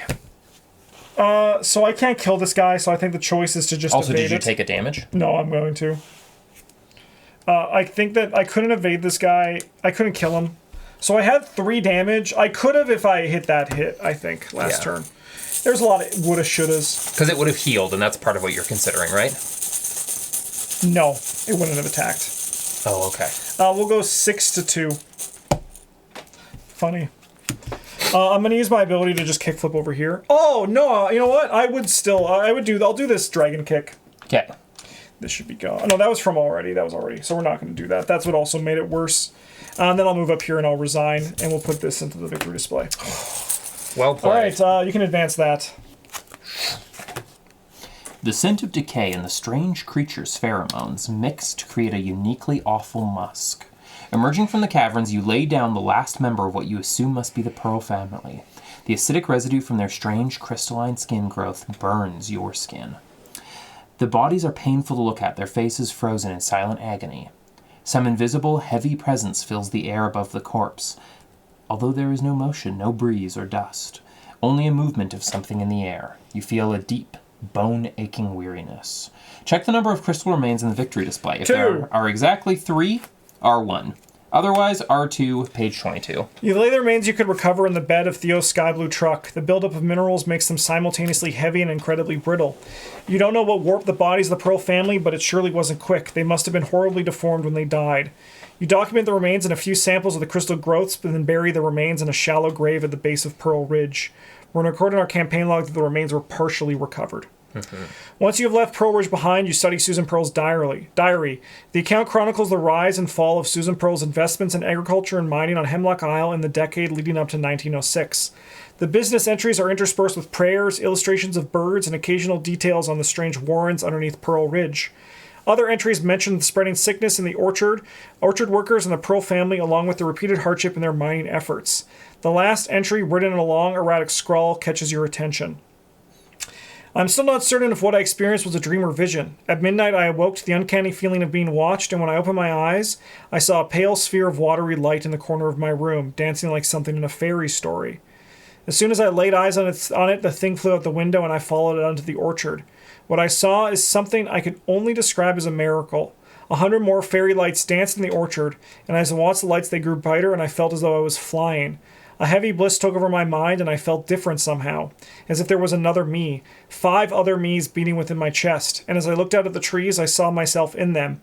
In all of this, strong and thick with knotted skin and branches for arms, I saw myself, my place in all creation, and all of my fears, for Ezra, for the mind, for our health melted away. I knew only joy, such joy. I am the eyes, all eyes that see, I am the brilliance. Susan Pearl, June 22nd, 1906. In your campaign log, we're going to record that Madame Pearl's diary was recovered. Miskatonic Survey 1926. Members Marquez, Musgrave, and these two surveyed Pearl Ridge. Northern hills were devastated in an unknown event. Persistent contamination has led to the mineralization and crystallization of organic life. Local caverns overrun by a massive insect colony. Insects exhibited vespid and termitid behaviors and physiology. Further study needed. We are going to gain 4 experience. Nice. We may now spend it. And you get a bonus XP, so you're going to have 5 to spend. If I'm allowed to spend it. And you are now able to spend it. Okay. Okay. So we're going to save our stuff, and then we're going to go to... Save our stuff? Actually, you know what? There's a prelude we should read first. Okay. Oh, this is all still the prelude. No, that was that was the... What is it called? Prologue. This is a prelude. All right. As you return to Hemlock... A young red-headed girl in a rabbit mask introduces herself as Rebecca, Mother Rachel's daughter, and leads you by hand to dinner in the Commons. The long building's large barn doors are open and let out a rich scent of roasted vegetables and savory meat. The people of the Vale sit and eat in lively conversation, each of them in their white gold cloaks. Ahead of the room, Mother Rachel stands up and calls for attention. Rebecca leads you to the now picked-over dinner spread as the room falls silent. Meine lieben Freunde! What a blessing that all of you have come here on the threshold of infinity. And what a greater blessing still that the pilgrims have come here so full of light and curiosity. Mother Rachel gestures to Dr. Marquez to her right and to you. We have waited for the right moment to you, by the way. We have waited for the might to open our community which is truly the sanctuary of transfiguration we long dreamed of. For each of us yearns to be remade as we wait to join our light within the light of the cosmos. The room bursts into applause as Leia Atwood and several locals place trays of honeyed cakes topped with robust red fruit in the center of each table. Your stomach grumbles as you take a bite of shriveled greens. It has a faint bitter taste and a sharp smell. Eric, would you like to keep eating or not eat anymore? I'm going to keep eating. All right, I'm going to not eat anymore. Oh, no. Just so you can see both. Yeah. All right, so now you may choose where to sit for the community meal. One at a time, each investigator may choose a different codex entry from the following. If there's only one investigator, you may choose to do 2. So, Eric, you have a bunch of choices. Yeah. You can sit with Dr. Marquez, Mother Rachel, and William at the head of the table. Or you can sit with Judith. Her face is pinched in frustration as she talks to River. Or Leia is watching the room as Gideon talks to her. Or Theo leans against the doorpost looking outside. Or some children in animal masks eat honey caked in the corner. Or you can sit alone. I think I'm going to talk to Gideon. All right, Leia and Gideon. Oh, sorry. Gideon's looking outside. No. Theo was looking outside. You want to talk to Theo? I want to talk to Theo. Sounds good. All right. You join Theo at the entrance of the Commons as the sun sets on the idyllic village dazzling bright. You know, sometimes I like to think of the sun as an eye, the eye of the sky, always watching us. But then I think of where the other eye is. Theo points to the darkening horizon and the faint moon. Tricky, isn't it? You never know about the sky. He narrows his eyes and points up at the moon. But I'm onto you, moon. A woman wearing a flannel and well-worn hunting gear approaches to break his reverie. Hey, sis, I told you. She interrupts, Liz curled in a snarl. You told me, yes. I know you made up your mind, but Liz needs to hear it from you. Just come back to Aquan. Is it really so hard? As the pair argue, you excuse yourself from the conversation. Several minutes later, Theo finds you back inside. Sorry you had to see that. Family drama. So we're going to increase Theo's relation, and we're each going to earn a bonus experience, which we're not going to spend as part of this experience. Okay. And then, where should I sit? I think I'll do Leia and Gideon. Yeah. I'll do the other one. A lazy fly buzzes around the central table. Leia sits at the edge of their seat, scanning the room as Gideon idly scraps the gravy on his plate. They look up as you arrive. I heard you were a sailor, Gideon. Aye, I've been many a tale from my time sailing with Captain Hemlock, William's grandfather. He begins a long story about a shipwreck in the South Atlantic, but quickly loses the narrative and an explanation of semaphore communication. So we're going to increase our relationship level with him. We're going to each earn a bonus experience, and Gideon told the story of Captain Hemlock. Okay. All right. The evening chatter fades as residents trickle out of the Commons. There is an uncharacteristic spring in Dr. Marquez's step as you reconvene outside the Commons. The sunset casts the sky in shades from ochre to lilac to violet. The professor cracks a handful of walnuts as you share your impressions of Hemlock Isle. This island has the density and special variance of a jungle, but it's far more dangerous than any jungle. I have no clue why someone want to start a commune in such a hazardous environment, but I understand it wasn't always so deadly. Something was introduced and fundamentally changed the local ecosystem, Dr. Marquez muses. You mentioned the unusually good mood shared by everyone in the village, and the professor nods. Most everyone looks blissed out of their minds. It's like walking into an opium den. But as far as I can tell, the food isn't laced with anything, though I didn't try the bread pudding. I've never liked bread, and the last time I had pudding was in Oxford. The professor's reference to the prestigious university brings Bertie Musgrave to mind, and you ask where he is. You haven't seen him? I assume he went back to the boarding house to rest, she scowls. Theod offered to lend us his truck for the evening. I thought we could observe some local wildlife at night, but I suppose we could find him first. A heavy breeze stirs the trees and grass around you, smelling of cedar and pine. Dr. Marquez grips her cane. If you'd rather take the truck and continue the survey, I can look for Bertie on my own. So we earned bonus experience, but do not spend it until the end of the next scenario. So, Eric, you have a choice. We can search for Bertie Musgrave with Dr. Marquez, or we can gather more information on Hemlock's Isle's unique ecosystem. If we do this, we're going to add a tablet and a squid token to the bag. If we do the first one, we're not going to add tokens to the bag.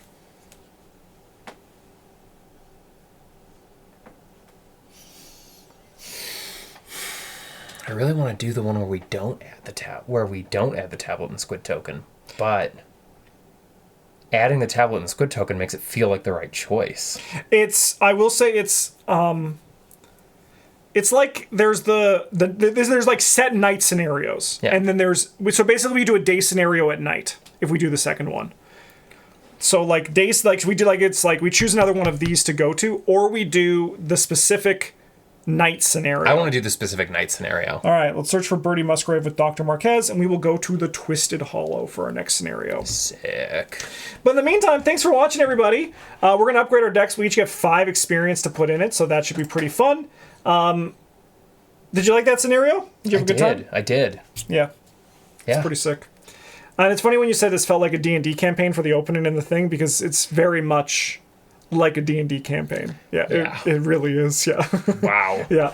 Thanks for watching, everybody. Have a good one, as always. GG's.